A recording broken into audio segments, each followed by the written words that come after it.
morning.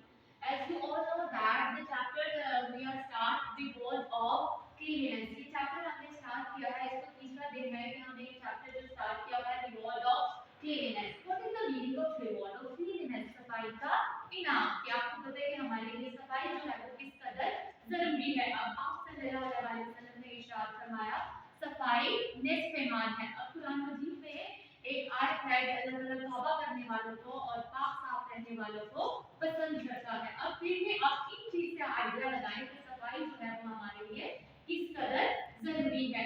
Importance of cleanness and responsibility. अब in this chapter we have discussed that importance of cleanness and responsibility. अब cleanness, importance of cleanness, अब हमारी जो सफाई है वो किस कदर जरूरी है और हमारी रिस्पांसिबिलिटीज क्या है. Okay, I just tell you a short story of the word of cleanness. आपने जैसे मेरे लेक्चर सुने होंगे आपको आइडिया हो गया होगा. अब बाद में हम इस माइंड मैप को डिस्कस करते हैं. First I tell you a short story about this the word of cleanness. Okay, the story by explaining that it's about a boy. एक लड़के के बारे में ये स्टोरी है, हबीब, जिसका नाम है हबीब, who doesn't value cleanliness and often create a mess. जो कि cleanliness को इम्पोर्टेंस नहीं देता था और गंदगी जो थी वो क्लास में क्रिएट करता था. Tell them that his behavior affects his classmates. अब उसका जो बिहेवियर है वो क्लास में इफेक्ट करता था बाकी स्टूडेंट्स को. And they will discover how his teacher miss Maria tries to help him understand the importance of being clean and responsible. अब उस बच्चे को जो है मिस मारिया ने बताया कि इंपॉर्टेंस ऑफ क्लीनलीनेस क्या है, उसकी रिस्पांसिबिलिटीज क्या है. और वो बच्चा at the end, you know, with the passage of time Habib realize that कि जो क्लीनलीनेस है वो हमारे लिए किस कदर इम्पोर्टेंट है और उसका जो बिहेवियर है वो बाकी क्लास को किस कदर डिस्टर्ब कर रहा था. With the passage of time Habib realize this and he says sorry to other classmates and Miss Maria and understand the importance of cleanliness. Now look at this mind map.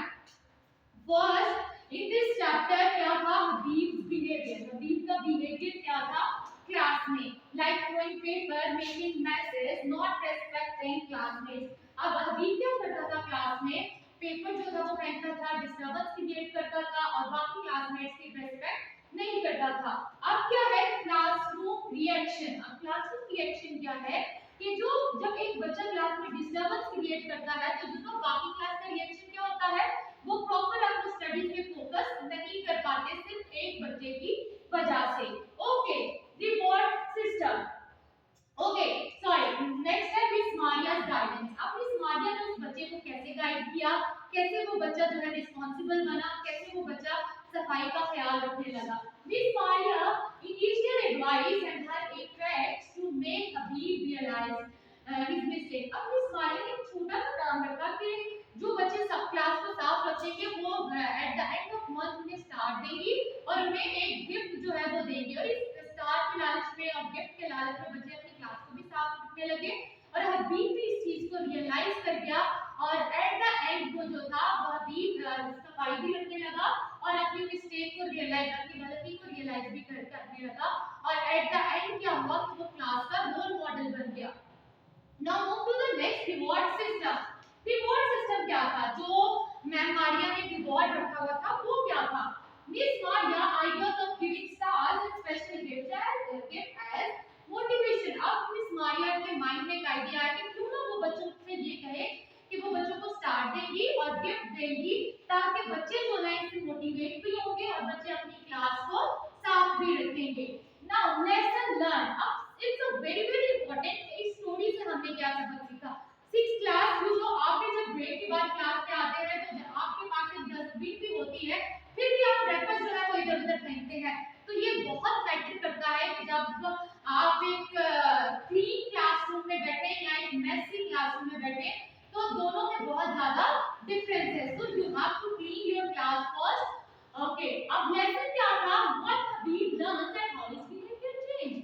अब हबीब ने क्या lesson सीखा और कैसे उसका बिहेवियर जो था वो चेंज हुआ. मिस मारिया ने उसे कुरान की आयत पढ़ के सुनाई कि अल्लाह ताला तौबा करने वालों को और साफ रहने वालों को पसंद करता है. वो इस चीज को रियलाइज करने लगा. फिर मिस मारिया ने सल्लल्लाहु अलैहि वसल्लम को सफाई बहुत पसंद है। सफाई जो है वो ईमान का हिस्सा है। ये चीजें पढ़ के वो रियलाइज करने लगा कि सफाई जो है वो किस कदर इम्पोर्टेंट है। सफाई आपके घर की हो, सफाई आपके स्कूल की हो, सफाई आपकी क्लास की हो, सफाई आपकी खुद की हो, ये बहुत ज्यादा इम्पोर्टेंट है कि आप साफ रखें। Okay, tell me the answer of this question. When you enter the class, clean classroom and as compared to a messy classroom. अगर आप एक clean classroom में जाते हैं तो आप कैसे एजुकेशन लेते हैं और आप एक messy classroom में जाते हैं वहाँ आप कैसे एजुकेशन लेते हैं। You know, clean classroom एक अच्छा साफ सुथरा जो माहौल है वो आपको इफेक्ट करता है, वो आपको फ्रेश रखता है। You know, आप एजुकेशन जो है वो इजीली जो टीचर का लेक्चर है वो इजीली गेन कर पाते हो। जब आप एक गंदे माहौल में होते हो आप कुछ भी अच्छे से अचीव नहीं कर पाते हो, राइट। एक गंदा माहौल है, वहाँ पे गंदगी है, स्मेल आ रही है, तो आप अपनी स्टडीज पे कैसे फोकस करोगे। इसलिए हमें चाहिए, हमें रिस्पॉन्सिबल बनना है, हमें क्या चीज सीखनी है, हमें अपनी क्लास को साफ रखना है। क्लास को आपने ये समझना है कि जैसे वो आपका घर है, अपनी क्लास भी साफ रखनी है, अपने अपना स्कूल अपना ग्राउंड जो है वो साफ रखना है। नाउ